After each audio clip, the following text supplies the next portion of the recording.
This is Gareth Southgate, and this is the Three Lions podcast.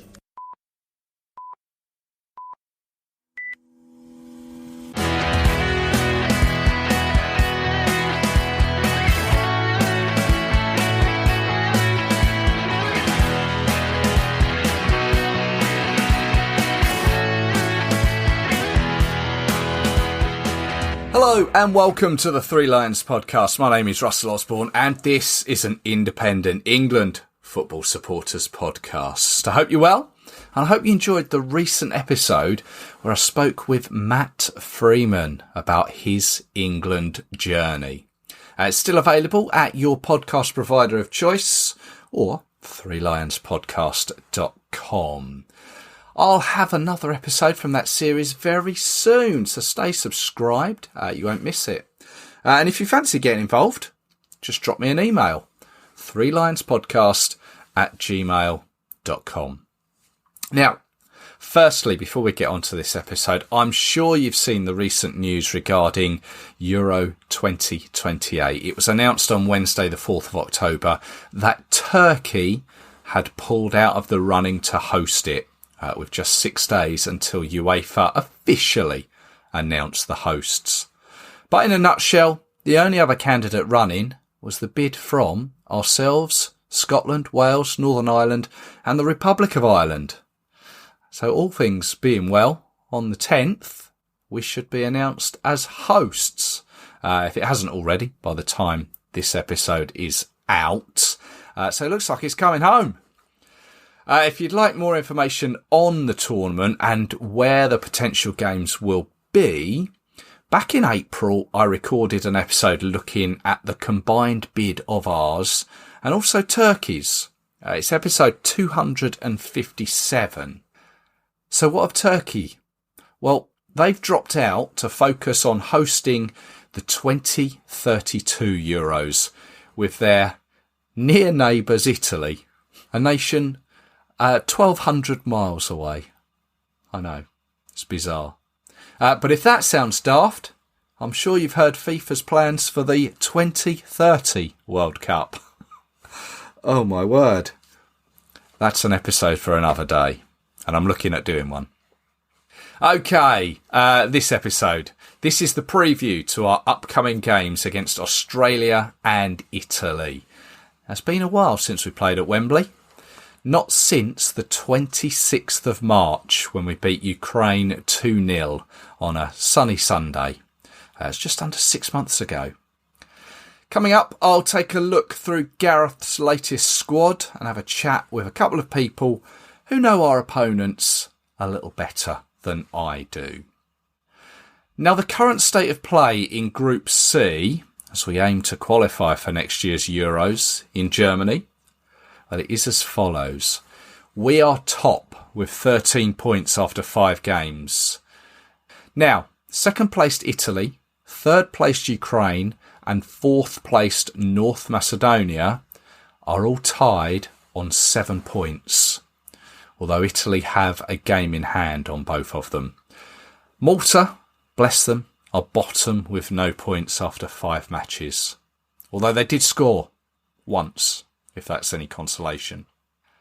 Whilst we are going to be playing Australia, Italy are at home to Malta and Ukraine are home to North Macedonia. That's being played at Sparta Prague's E-Pet Arena, Prague in the Czech Republic. Of course, Ukraine's still playing their games on the road. Now, our fixtures are Friday the 13th of October, Australia at home in a friendly 7:45 kickoff. Tuesday the 17th of October is Italy in a Euro qualifier. Kickoff for that is also 7:45. Now, that Australia game, as I mentioned, is on Friday the 13th. Listener Richard Cook picked up on this after he saw a Twitter posting of mine showing the arrival of my tickets with the date clear to see.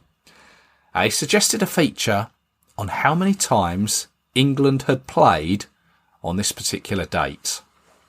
Now, for those that aren't aware, Friday the 13th in England is deemed to be an unlucky combination of day and date.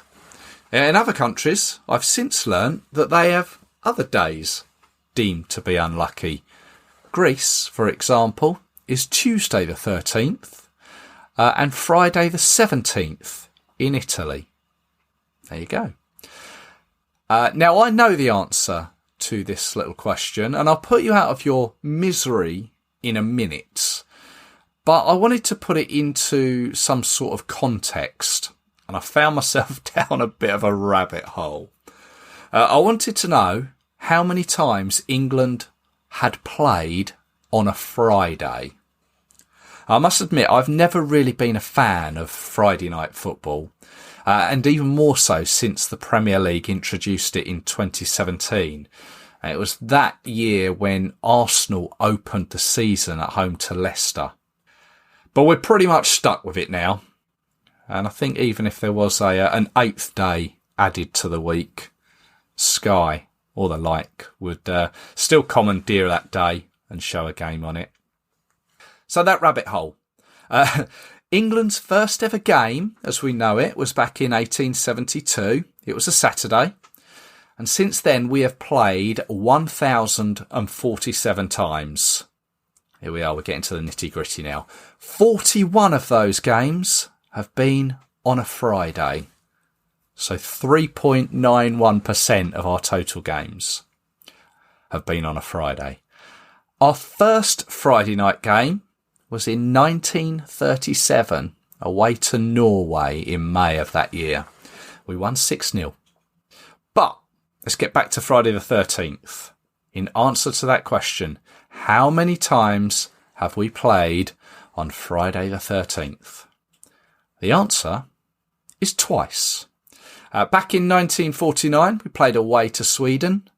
Then in 2015, we went away to Spain. And here it is. We lost them both.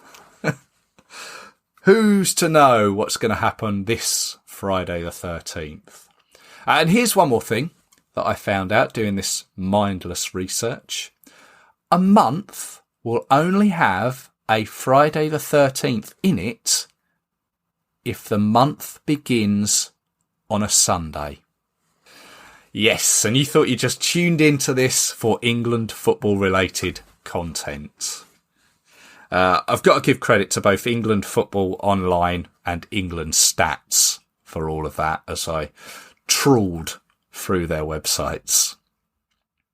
Okay, right, come on, let's get on to the serious stuff. Thursday, the 5th of October, Gareth Southgate announced his latest 26-man squad. Let's get to it straight away. This is what he announced before the inevitable withdrawals. Goalkeepers, Sam Johnston, Jordan Pickford and Aaron Ramsdale. Defenders, Levi Colwill, Lewis Dunk, Mark Gay, Harry Maguire, John Stones, Fikayo Tomori, Kieran Trippier and Kyle Walker. In midfield, Trent Alexander-Arnold. That's where Gareth likes to use him at the moment, doesn't he? Jude Bellingham, Conor Gallagher, Jordan Henderson, Calvin Phillips, Declan Rice. And then our strikers for these two games, Jared Bowen, Phil Foden, Jack Grealish, Harry Kane, James Maddison, Eddie Nketiah, Marcus Rashford, Bukayo Saka and Ollie Watkins. It is a squad represented by 5 from Manchester City, 4 from the Arsenal, 2 from Crystal Palace, Chelsea and Manchester United, and 1 each from Everton, Brighton, AC Milan, Newcastle United, Liverpool, Real Madrid, Al Ettifaq, West Ham, Bayern Munich, Tottenham Hotspur and Aston Villa. And just mentioning that one player represented from Everton is, of course, Jordan Pickford. A couple of people contacted me after the last episode where I ran through some players who'd come from the blue half of Liverpool, Everton, and I forgot to mention Jordan Pickford, of all people. Well, at least I know people are listening to what I'm saying. Thank you. Anyway, but it is a squad with an average age of 26 and a half years. There are 771 caps across it and 94 goals. Now, 2 players have been selected that have yet to represent the team, Levi Colwill and Eddie Nketiah. Harry Kane is the most capped with 86 and, of course, holds the goal-scoring record with 59 goals. I'm sure I said in a previous episode, I'm sure he'll get to 60 by the end of this qualifying campaign. He may well get to 60 by the end of this international window. Kyle Walker is the oldest and Jude Bellingham is the youngest. Do you know what? I saw a stat the other day about Jude. And so far in his time at Real Madrid, he has played 11 games, he's scored 9 times, and he has won 7 Man of the Match awards. He's just ripping apart La Liga, ripping apart the Champions League. Did you see the goal he scored against Napoli, wasn't it? My word, what a player. What a player. I mean, what a player he is now, but what a player he is going to be. Obviously, there is the conversation about Harry Maguire, and we seem to have it every time. But let's just have a look at that for a moment.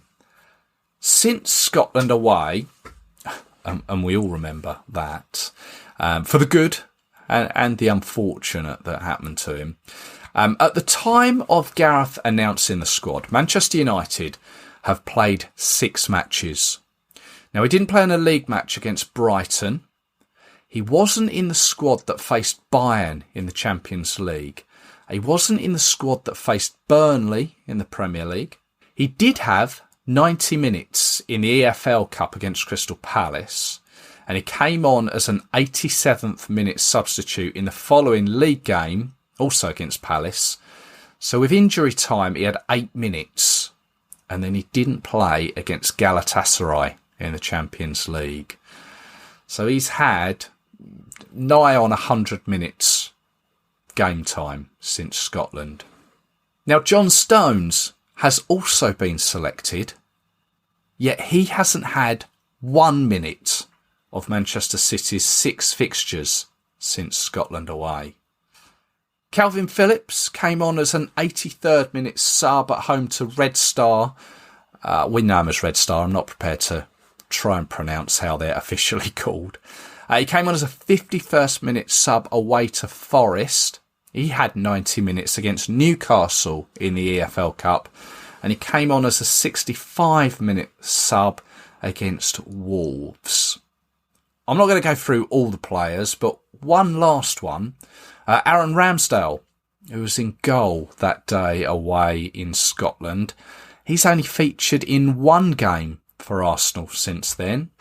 I don't know the answer to all of this, but at the end of the day, as long as these players don't let Gareth and England down, and there's no one else really coming through, then we're going to continue to see these players selected.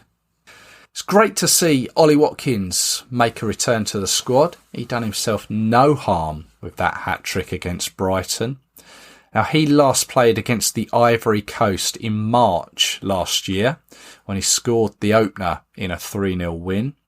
West Ham's Jared Bowen, he should add to his 4 caps. He last played against Hungary at Wolves last year in that game. Those that missed out, once again, Raheem Sterling for the 4th squad in a row. Still no Mason Mount, no Nick Pope or James Ward-Prowse, although I think Mason Mount is still recovering from injury, and Dean Henderson is also injured.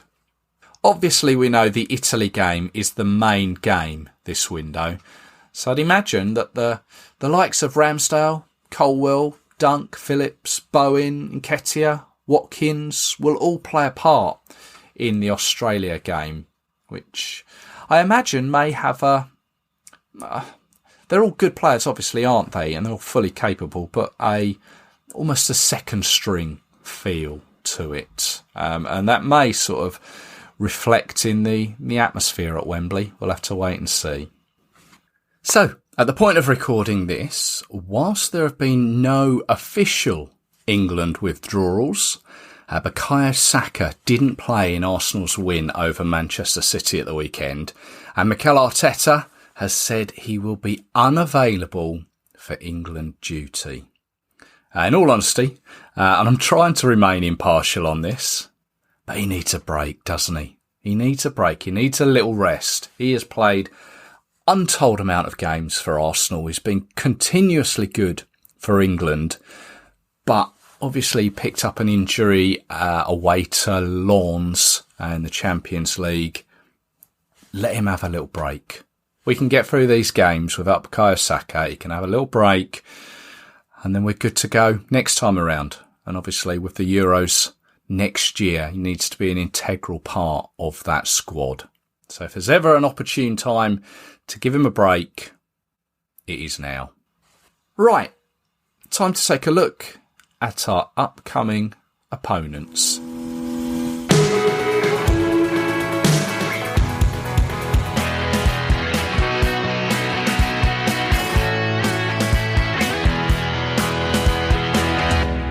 Now, first up is Australia, Friday night. We last met the Aussies back in 2016 at Sunderland's Stadium of Light, a game which we won 2-1. Rashford and Rooney on the score sheet there. Eric Dyer with an own goal. Famously, though, 2003 at West Ham's old Upton Park, Wayne Rooney's debut. We famously lost that one, didn't we? 3-1. Some of you may remember that was a match where famously Sven-Göran Eriksson made 11 changes at half-time. He sent out a completely new team. The back pages took him to task that day. Now, right, from the A-League Couch Critics YouTube channel, I'd like to welcome Brad to the Three Lions podcast. Brad, hello there. Hey, Russell, how you going? Very well, thank you. We're speaking to you all the way from Australia, just outside of Sydney. So, I think it's a little bit later for you. Yeah, it's about 9 p.m. at the moment. So the sun probably set about an hour ago. So it's not too late. So I think we've lined it up pretty well with the time zones. Lovely. I mean, it's what's it? You're like mid-spring at the moment, are you? Yeah, it'd be about mid-spring. Gotcha. Well, I was put your way by a listener of both podcasts, the Three Lions and the A-League Couch Critics. So I just want to say thanks to Hugo Malin, who pointed me in your direction. So the game against yourselves, a little while back, I said Australia was a weaker opponent in the run up to the Euros. In hindsight, have I done you a disservice there? Yeah, maybe it is a bit of a disservice. I think compared to the last time we two countries played back in 2016, I think our expectations and our forms probably improved quite a lot. Obviously, we made the round of 16. We pushed Argentina in the World Cup right to the end of the game. That was back in December, so it's been quite some time now. But I'm hoping we can give England a good test ahead of you're playing Italy, aren't you, in one of the Euro That's qualifiers? Right. So, I'd like to think we can give them a run for their money. But, from what I've seen of England, they're one of the best teams in Europe, potentially one of the best teams in the world. So it's going to be really tough for us. But, I think us as a nation and a lot of the other Asian nations are probably quite undervalued. From I'm not saying from you, but maybe some other Europeans. I think we saw at the World Cup, we saw Australia, Japan, South Korea perform quite well, got to the round of 16. So, I'd like to think we can give you guys a good test, but I think it's going to be a really tough game. Well, let's just cast our minds back to that Qatar World Cup. You played both the finalists. You lost initially to France, and then beat Tunisia and Denmark. And then, as you say, you lost to the winners Argentina. But that was quite a game. As you say, you pushed them all the way. I mean, if you hadn't have bumped into Argentina, a chance of going a little bit further. What was the feeling your side of the world about the World Cup and how far you could have gone? No, I think it was actually quite mixed. At the start of it, we went in quite pessimistic. Our coach, Graham Arnold, was probably on his, this was probably his last opportunity. If he performed quite poorly, he would have got the sack. And I was probably one of those people thinking he wasn't the right man to lead the team forward. And after that 4-1 loss to France, I mean, you're going up the likes of Kylian Mbappe and Olivier Giroud. I mean, that's one hell of a team. Yeah. But I think we were quite critical of our team. In hindsight, we're probably a bit too overcritical. But then to get a win against Tunisia, our first World Cup win since 2010, and then to beat Denmark to make the knockouts for the first time since 2006, I think the mood quickly changed. And I think Graham Arnold's got the job indefinitely now, and it's probably a fair opinion, even though I still, I don't know what I make of him as a coach. I mean, he's achieved more than any other previous coach has for the Australian national team. So, yeah, it was at the start it was mixed, but by the end of it, I mean, it was quite incredible. I mean, we were playing Argentina. I think it kicked off at about 6 a.m. in the morning in our time. You can go onto YouTube, anyone listening or yourself, go out to YouTube and see the scenes from right across Australia, from Melbourne to Sydney, all these mass gatherings in the CBD of the cities, tens of thousands of people getting together to watching the game. And I think when we played Denmark, we won 1-0. Just the scenes of when we scored that goal, just the flares going off, the crowd, it was just, It was so special. And it's honestly one of the most specialist moments for me being a football fan in Australia. Do you get that sort of vibe from like the A-League? I mean, I've been to a couple of A-League games quite a while back. I went and saw Robbie Fowler at Perth Glory, and I went and saw Brisbane Roar against someone.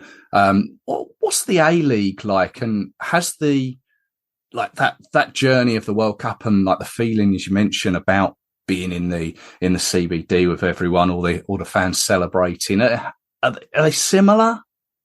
It's funny you should bring that up because I don't know if you know too much about it. I think TFO Football actually did a really good video about it. About 2 or 3 days after we played Argentina, the A-League came out. So obviously we don't have a first past the post. We have a final series to determine our champion. Yeah.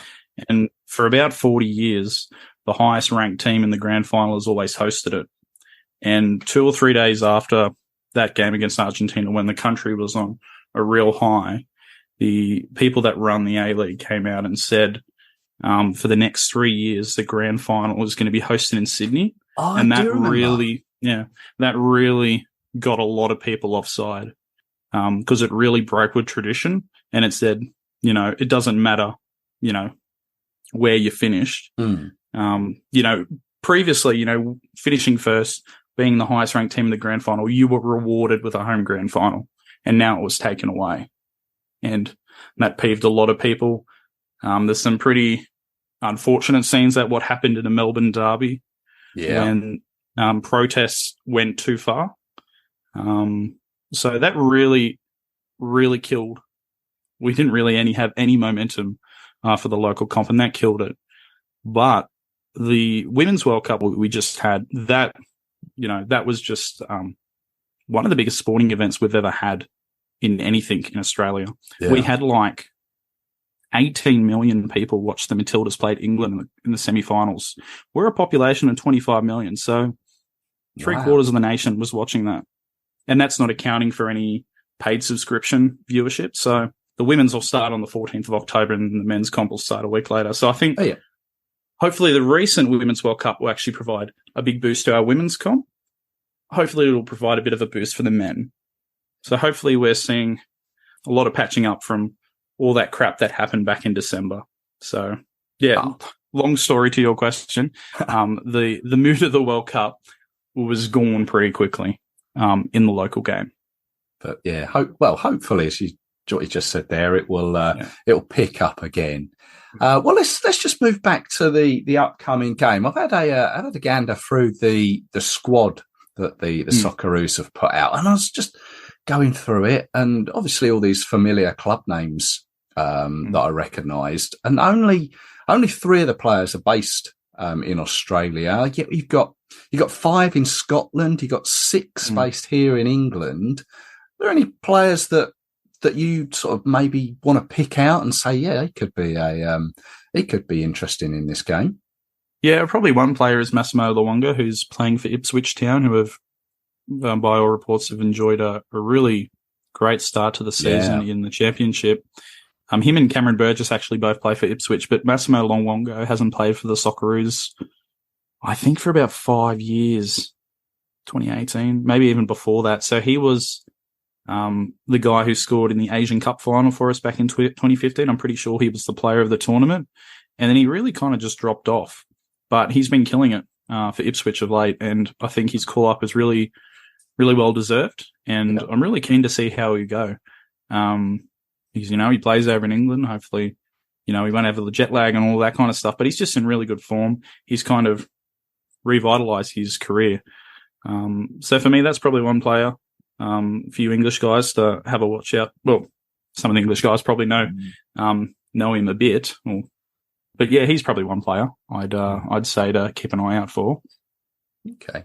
There's there's a few Scottish players in there as well. But when we, especially here in England, when we think of like Australian players who've played over in the Premier League, sort of cast our minds back to as Harry Kewell, Mark Viduka, Mark Schwarzer as well, sort of the Leeds and Middlesbrough sides of the time. What sort of impact did they have on the Australian game? Yeah, well, in the intro, you're actually talking about that when Wayne Rooney made his debut. I think that was actually the time when Harry Kewell actually, I think all of Australia, like, we knew he was this good, great young kid coming up, but I think all of Australia was like, wow, this Harry Kewell kid is good. And had he not had a career blighted by injury, who knows how far he would have went. But those guys you mentioned, those are guys still that are held up as probably some of the greatest players to ever pull on the green and gold for Australia. Timmy Cahill as well. Of course, yeah. Yeah, I don't know how much they're involved in the Australian game. I think Mark Swartz is over there in England. He works for Optus Sports, who broadcasts the Premier League for us. Timmy Cahill, to put it lightly, would sell his grandma if he could make $5. Mark Viduka, I think, has a coffee shop in Croatia, so I don't think he's so he's got Croatian parents. I don't think any of those guys are, like, long term, have they I guess been involved with the game after they've retired. Harry Kewell's gone on coaching in England. Those guys are, I guess, national heroes for the Socceroos. But hopefully we're creating new national heroes, and we've got some really good players in the squad that are a part of that next generation. Yeah. Just remembered, actually, going back a little bit, we've actually got a connecting manager. Terry Venables was England manager from, it must have been 90, I think it's 94 to 96. His last game was the Euro semi-final. And he had an eventful time in charge of Australia for a period. Do you remember that? Well, when he last coached Australia, I was about 3 years old, so I don't remember him particularly well, but he was actually the coach. We played Iran, I think. Is this what I'm looking at? Yeah, we played Iran in 97 at the MCG in Melbourne to play in the World Cup for the first time in over 25 years, and it's quite a story, that, isn't it? Yeah, it's probably one of the darkest days for the Socceroos. So they drew the first game in Tehran in Iran 1-1. We're 2-0 up in Melbourne. A notorious pest runs onto the field, damages the goalmouth. The game's delayed for like 20 minutes, and it's really killed the momentum. Iran comes back, draws 2-2. We go out on the away goals rule, and I don't think we even lost a game during that qualifying campaign. So, that's a pretty dark day in the history of Australian football. But listen, I think I don't know much too more about Terry Venables, because that was a bit before my time. But to get that close, it would have been heartbreaking for him. Yeah, I can imagine. Yeah. Back to the upcoming game at Wembley. Obviously, there's the time difference. what is it going to be? Early morning for you guys? What time does it kick off? So it'll be 7:45 evening for us. Yeah, so it's probably going to be about 5 in the morning. Let me have a look. 5:45 in the morning. Yeah, so that's a pretty early. Well, that's it. I thought 5:45 in on the East Coast in Sydney and Melbourne and all that. Yeah. So you got that, and then a few days later, you'll have another early morning because there's I've not really heard of this one before, but there is the Soccer Ashes, is what we're being told it's called. Australia against New Zealand in London at Brentford. How do you guys feel about that one? Is it like a local derby being played the other side of the world? To me, that would almost be like that's England-Scotland being played in Perth or Sydney. Yeah, it is a bit weird. I think playing over there in London probably obviously be a lot better to play it in Australia. It should honestly be played in Australia or New Zealand. It's probably more of a logistical thing because I imagine a lot of Australians are based in Europe, and I imagine some of the New Zealanders would be based over there. Australia played Mexico in the last international window, and we played it in Dallas. Obviously, really? There's a lot of Mexicans in the USA, but and then we played Argentina in China as well. Obviously, that was probably a bit more of a publicity stunt for Messi, but we haven't. When did they? I saw them play Ecuador in Sydney. Must have been the end of. Oh no, it was earlier this year, I think, back in like March. Must have been. But the Socceroos have a history of actually not playing too much in Australia. And then we don't have a national stadium, so the games get shared around. Well, in theory, they're meant to be shared around, but a lot of the games tend to either be played in Sydney or Melbourne. That must be incredibly frustrating for football fans, soccer fans, to see your team play their home games around the world. I could imagine that's frustrating. Yeah, it is, and the time zone as well. You know, if we ever want to watch any Premier League or La Liga, you can't do anything about that. But even during World Cups, you know, we've had to have put up with some pretty crap timelines, but it's how it goes living in this part of the world. Yeah. Well, you've got great weather, great beaches as a consolation. Yeah, I was thinking that the other day. I think in the middle of winter, you know, the sun goes down at about 5:30 in the Arvo. I don't know what time. I think the sun goes down at like 3 in the Arvo for you guys in the middle of winter. Oh no, not 3. Maybe about like pushing 5. Yeah. Okay, all right, yeah, but even in winter, like I've been to London in winter, and it's pretty cold. It doesn't get particularly warm, but even though we might have pretty cold, at least where I live overnight, it does get fairly warm in the middle of the day. Yeah.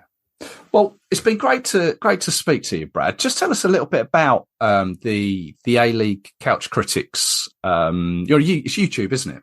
Yeah, we're mainly YouTube. I've tried to branch off into TikTok, but I'm absolutely hopeless with doing it. But yeah, it's mainly on YouTube. You can subscribe. We've got over 700 subs. We're looking to hopefully crack 1,000 during this season. It's a channel that's co-hosted by myself, Brad, and one of my mates, Sog. We started back in 2020 in the middle of COVID lockdown, and we're just basically keen to talk about the A-League. Our competition is not the number one football or soccer is not the biggest sport in Australia. We've got a lot of other sports that are bigger in terms of like rugby league and cricket and Australian rules football. So we're really keen to just promote our code, promote our local comp, and try and get a bit more publicity into it and raise the awareness around it. And there's some other great content creators around in Australia that are trying to do the same thing, and it's great. And hopefully we can bolster the support of the local game because, you know, I grew up supporting Liverpool, and I think in recent years I've really tried to invest more into the A-League, and I think it's really great that, you know, I can pay $20 to go watch my local team, the Wanderers, play 3:00 in the Arvo at a reasonable time, and potentially meet some players all in a reasonable time zone. And I think it's for us Australians, I really want to promote supporting the Australian game. You can support your overseas team as well, but I really want people to get around the Australian game.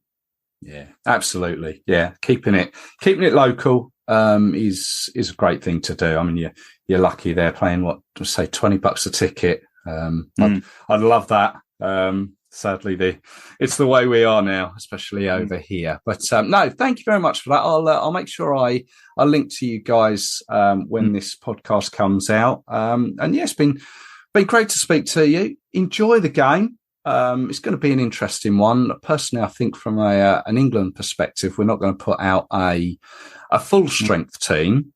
Especially with the Italy game coming up afterwards. But it's going to be... I never got to ask you about your thoughts on the England team, because I keep seeing Harry Maguire and Calvin Phillips keep getting picked, and yet they never play for their club teams. And I see so many people online whinging about that. What are your thoughts on the team and those two guys in particular?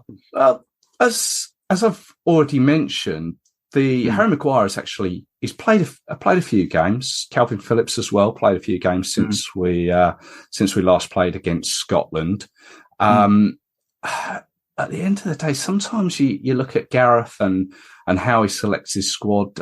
I've said it before. He has his favourites, and at the end of the day, he likes to pick his favourites and be loyal to them. And you have to be honest. Has Maguire ever let England down? And you kind of think, well, no, he hasn't really.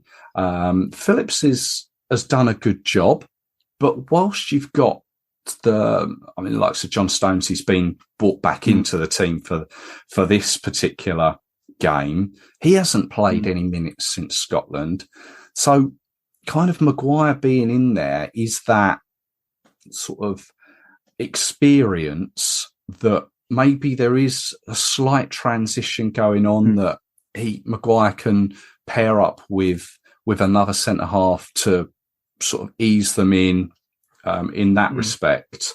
Yeah, we'd love to have a good pairing of English centre halves or ones who are playing regularly for their club sides, but I don't think we've really got that at the moment. As you're probably fully aware, the Premier League is sort of full of overseas players who obviously aren't eligible to play for England. So we are kind of in that sort of position. And Southgate's gone on record before as saying he doesn't have the largest pool of players to pick from.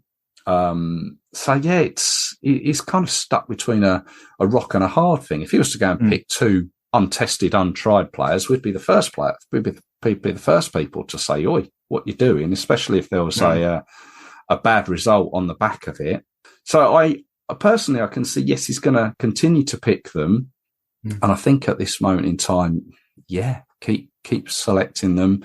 But I think there will, in a period of time, become this transition where he may just become a squad player, say Maguire, and Calvin Phillips. Perhaps he needs a move in the sort of winter transfer window to get regular time and become that player he was back at Leeds. Yeah, who knows? But yeah, no, thank you very much for taking the time for joining us. Yeah, thanks for having me. Oh, you're more welcome. Enjoy the game. I will, and for your sake, hopefully you don't. I'd love to see the Socceroos upset England. I think a lot of Australians really love to get behind Australia when they're playing England. So hopefully we can get a good win. Yeah, it is that sporting rivalry, isn't it?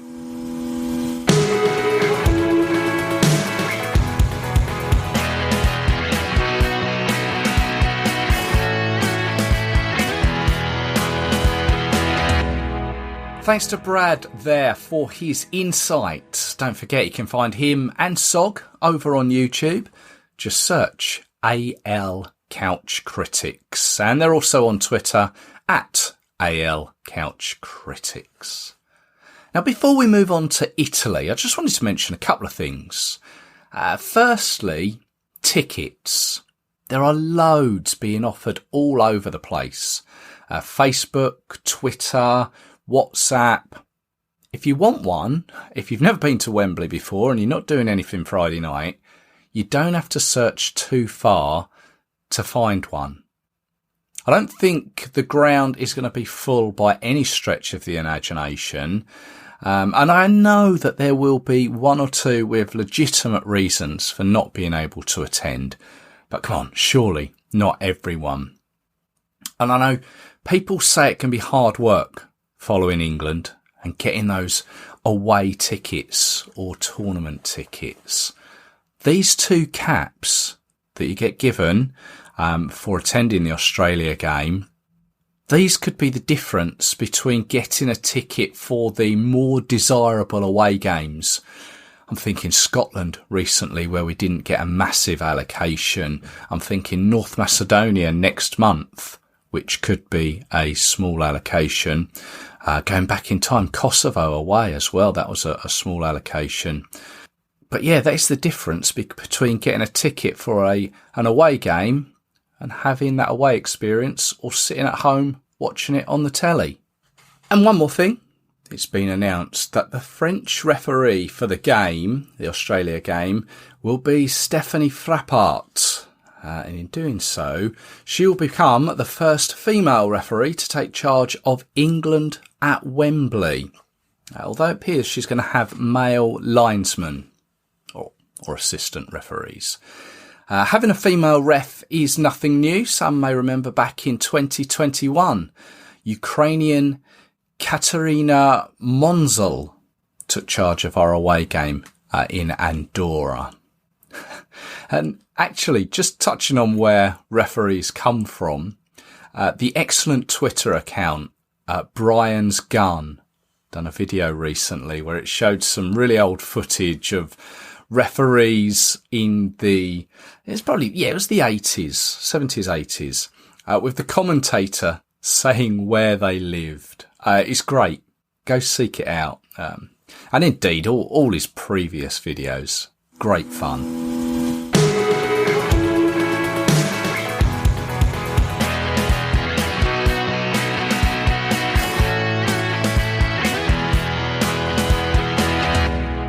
So, we last met Italy in Naples earlier this year, winning 2-1. What a game that was. Thanks to goals from Declan Rice and a record-breaking penalty for Harry Kane to break Wayne Rooney's England goal-scoring record.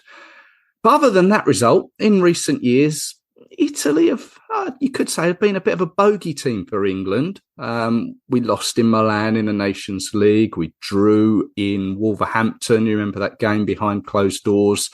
And of course, the Euro final, Wembley on penalties. We could go back further. We drew in friendlies in 2018 and 2015. And go back even further, the 2014 World Cup. Yes, lost that one as well.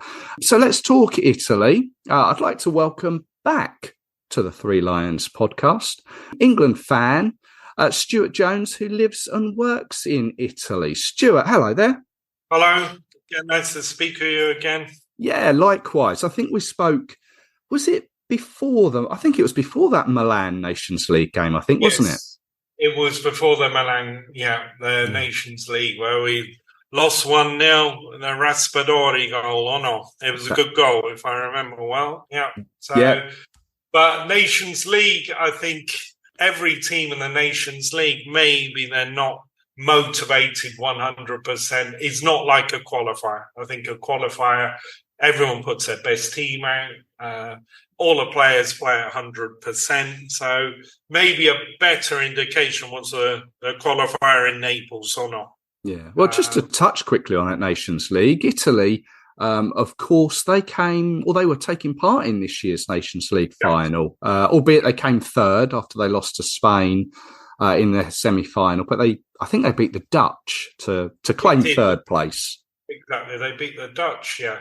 But again, I don't think Nations League, they maybe took it as serious as the qualifiers. But Spain are a good team. I think Italy probably are not at Spain's level at the moment. They don't have maybe the younger players that Spain have got. So definitely a bit behind Spain. And I don't think any Italian would argue otherwise, that they're going through a bit of a, shall we say, a transition at the moment between two managers too. So that's the big change as well since the last time. There's no longer Roberto Mancini. Now they've got Spalletti as manager. So he's obviously a manager who's had a fantastic last season with Napoli.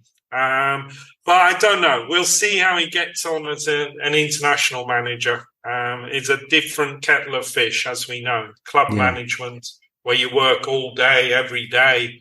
National team management is completely different. And I don't know. I'm not convinced Spalletti will be a great national team manager, whereas definitely he was a very good club manager. Yeah, interesting. Because he's a proper coach. He likes to coach players, certain patterns of play. National teams, rarely they have enough time to coach a team. So I don't know. And a lot of Italians think the same thing. Maybe a national team manager is good to have a good motivator, because the players you only have for 2 days normally, or 2 or 3 days. Yeah, it's not really the time to coach them much. Yeah, it's something that we hear from English managers on regular occasions. But I mean, just touching on Mancini, obviously England or English fans will remember him from his time at Manchester City. But he was a motivator of that Italian side. Obviously, they won the Euros. But he left for those that maybe don't know, he left for the bright lights and, well, big money of the Saudi Arabian national team. And by all accounts, I think he resigned because of an internal dispute with the Italian FA. What's the feeling there? Well, it's all a bit, I don't know. I don't know who to believe. He basically said Gravina, a couple of weeks before, Gravina is the head of the Italian FA. Okay. Which is called Figci. And he basically promoted Mancini to be head of Italian football, even under 21 level, under 20, under 18, under 17, all the levels of Italian football. Mancini was going to be kind of a super manager and decide who was going to be the coaches of all. And then, strangely enough, 2 weeks later, Buffon arrived as kind of team leader, put by Gravina, and I don't think Mancini wanted Buffon. So there was a bit of a strange thing. 2 weeks after being promoted, he resigned, and it was a shock for everyone. A lot of people said he had already got an agreement with Saudi Arabia before he resigned, because literally the week after, he signed a contract with the Saudi Arabia national team for a lot of money. I don't know how much, if it's 15 or 20 million a year or 3 years. So the Italian national team don't pay that much. They pay about 1.5, 2 million a year. So he's definitely getting minimum 10 times his salary. From 2 million a year, probably 20 million a year tax-free. Wow. So I think definitely there'd been a phone call contact with Saudi Arabia before he resigned. I don't think many Italians believe there was an internal problem. I think they think that was an excuse to get out. He was, as you said, he had a fantastic record up until and including, unfortunately for us, the final against England. After the final against England, Italy have not done much. They failed to qualify for, obviously, the World Cup. They haven't been playing very well. So I think the feeling was he'd already decided he was going to go. You saw the attendances. You were in Milan. The stadium was half empty. Napoli, they had to give away tickets more or less to get the stadium full. They sold about 30,000 tickets a couple of days before the match, and they filled it up with the local kids that probably a lot of the tickets were given away, I think. So the Italian people were not, in the last few months, very happy with Mancini, not happy with, a bit like, in a way, like with Southgate, continuously picking his old favourites. like Jorginho was Chelsea at the time, Verratti, who weren't playing very well. Immobile up front. So I think he'd come to the end of the road with the fans. I think he'd come to the end of the road maybe with the team as well. So there was maybe time to go. And now he's hit the jackpot, really. He'll be getting about 60 million in the next 3 years. Wow. And Saudi Arabia, I don't think there's much pressure compared to England or Italy. So, he'll go over there, probably very, very much a part-time job, work maybe 40, 50 days a year, and earn 20 million a year. So you can't really blame him. No, nice work if you can get it. Exactly. You mentioned sort of the Italian fans and those that were in Naples being sort of maybe of I noticed there was a lot of school children in the sort of the lower tiers. You could pick them out quite easily because they were all dressed in the same colours. Exactly. They've given the tickets to the football clubs, basically, the local youth team. Is there like I kind of get this impression from Italy and there's a bit of apathy towards the national team. There is, yes. I've been here 19 years now, and they're a very, very strange relationship with the national team. Obviously, I was here in 2004, so I remember when they won the World Cup in 2006. Until about the quarterfinal, semi-final, nobody was really that interested. You didn't see many flags, and then maybe they've been. Definitely have had more success than we've had. But, they don't really get too excited unless they get to the quarterfinals, semi-finals. Not like in England where everyone's watching from the first game of the group stage. So it's true. Generally, national team football is way behind the club football. And 99% of Italians would say, I prefer Napoli or Inter or Juve or AC Milan, and not the national team. Is very much second place to a lot of the South American teams. Obviously, have crazy support for the national teams in Brazil, in Argentina, in all the other Uruguay, Paraguay. Everyone watches their team. Here, no, they take an interest, as I said, when maybe about the quarterfinal stage. They watch, but they don't go crazy. They don't commit. When they get quarterfinals, semi-finals, everyone watches, obviously. It's a football-crazy country, so they watch. But a strange relationship, yes. Rarely you will see, look at me, today I've got my England polo on. Never you see an Italian with their Italian national team shirt on or a polo. You see people in Inter or Juve in those shirts, but Italian national team, no, hardly ever. So then maybe not as patriotic in a way. I don't know. But when they get to the final, everyone's obviously, or the semi-final, they all jump a bit on the bandwagon, which is normal. But you can see with the away support too. I don't know. They rarely take the numbers that like England take or sell out 5,000 tickets. It's always Italians who live in London or Italians who live in Germany. So not so many people travel from Italy to see an away game. Whereas in England, I'd say you can't even get a ticket for an away game. Exactly. Follow Italy. Oh, God. Is easy, believe me, for a home or an away game. You can buy them on the day of the match. Well, something that you mentioned to me as we communicated before the game, England not only play Italy in this international window, but they also play Australia. You mentioned that you'd lived in Australia. What's your experience of Australian football, soccer, as they may call it? Yes. Well, I went to Australia I was 22, so it was 1995. So quite a long time ago with the working visa. And I lived for a year.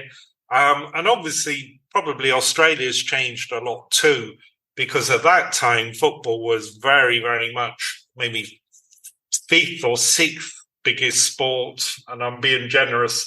Obviously, rugby league, rugby union, cricket, lots of aquatic sports, sailing, swimming. So the Australians are sport crazy. And part of the lifestyle I liked the most when I lived in Sydney was just, how fit everyone was. Everyone played sport, surfing, and everyone was in good shape, put it like that, because they basically lived on the beach and they exercised a lot. But football, no. Football was basically seen Pommy's sport, and maybe the second generation immigrants from European countries like Italy and Greece followed their teams. But it was difficult to watch. Was Premier League football or very difficult, because this is the 1995 was before Sky. And I can remember, you didn't see Premier League goals, not even a highlights program. The only time we watched matches was maybe FA Cup final.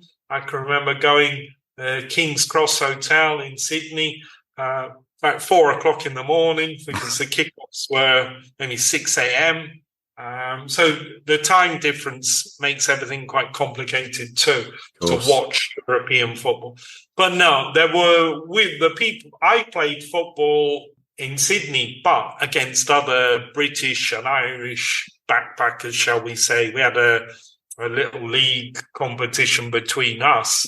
But Australians, no, they knew about football, but we didn't really chat with Australians about. No, they didn't know enough. They knew the names of the teams, but they didn't know in enough depth that you could have a chat about the Premier League or about national football. And at that time, they had some good players, definitely. Viduka, Cure, at Leeds, they had 3 or 4 good players. So there were good players, but there wasn't the public's interest. Now, I think with obviously the Matildas doing so well is a good thing for Australian football, because it's bringing interest to football as a game.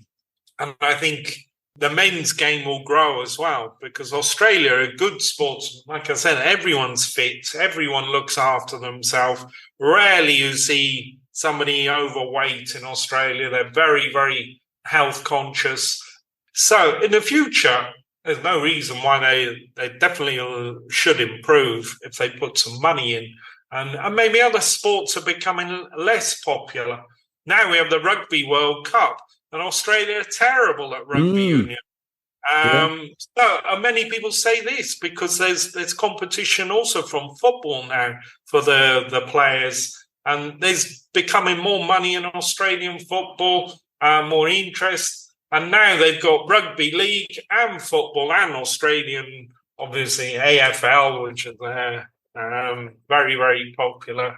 So cricket is still popular, but definitely Australian rugby's gone downhill very, very fast, where they used to be, even 3 or 4 years ago, up in the top 2 or 3 teams in the world.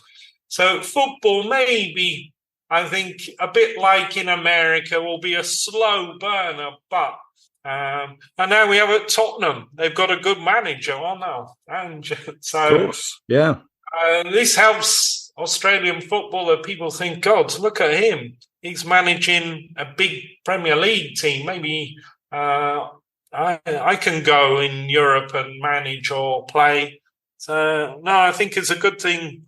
The female football did very well. Obviously, we beat them, but for them to go to the semi-finals, a good result.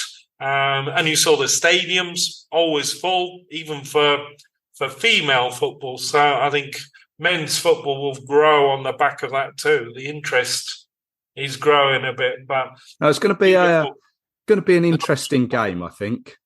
Yes, but they don't have those 2 or 3 big stars that maybe they had, like we said, 20 years ago. but maybe the balance of the team, they have not bad players, but for a friendly, a warm-up against Italy is a bit, I don't know, completely. I thought they would have a friendly against another European team, maybe. We will see. Maybe Southgate will experiment a bit with the Australia game. Yeah, and that's my thinking. Yes. And against Italy, obviously, we need to win that one to put it to bed. Even a draw wouldn't be terrible, but definitely we don't want to lose. Absolutely. Yeah. No, I mean, you'd see the Italians come out there in force then if the Italians were to win then, wouldn't you? Yes, and we're not that far ahead. If Italy win, it starts. Not that I don't think we'll qualify, but we want to qualify first. And I think the sooner we get it done, the better. And then maybe Southgate can experiment with the last couple of games with a few new players, some of the younger players, and especially up front, maybe give Harry Kane a rest for. I don't really see a need to run him into the ground before the Euros next year. Maybe give him a rest for a few games, give some of the midfielders and defenders a rest. Sooner we qualify, the better. So don't underestimate Italy. As we said, they have a very good record historically against England, and they'll be motivated. They've got a new manager. They have some good players. Midfield, they have some Barella, Tonali. There's 150 million worth of player, those two. Locatelli, Frates. Raspador is a good player. Mobile in defence, and Di Lorenzo, De Marco. Good goalkeeper, Donnarumma. Vicario at Tottenham, maybe he'll get a game. He's Vicario at Tottenham. Everyone in Italy's been very impressed with how he started at Spurs, and maybe Donnarumma, or maybe they'll give him a rest, and especially playing in London, in Wembley, I think he might have a chance of starting. But no, Italy have always got a half decent team, and rarely they're terrible. Yeah. And I think they'd like nothing more, especially after we beat them in Naples, to go to Wembley and win is always a big thing for any national team. You're down in the southern region of, is it Calabria, I believe? Calabria, yes. Calabria. Italy, unfortunately, as a nation, I think they had recent wildfires and earthquakes as well, didn't they? I mean, are you all right there and everything's okay in Italy? Yes, no problem. In the we've had it's still very hot now. We have very, very long hot summer. Up until the other day, it's 30 degrees. Today's about 27, 28. So it's still very, very warm. Earthquakes, yes. Around Naples, there's been every day minor earthquakes. And I have a friend who works there, and she said, every day there have a minor earthquake. So, but no, major earthquakes, no. Fires we had in the summer, but to be honest, they were worse in other countries. In Greece, they had terrible fires. I don't know, global warming. I don't remember it lasting so long. Now it starts, the hot weather, maybe the third week of May, and continues to Halloween, basically. I'm glad you're safe down there. But strange times we live in. Enjoy the game, Stuart. It's been a pleasure speaking to you as always. Thanks for giving us a little insight into what the game's like over in Italy at the moment, and also touching on Australia. Maybe next time we meet Italy, then we can chat again. Okay, thank you, Russ. Bye-bye. Cheers, bye.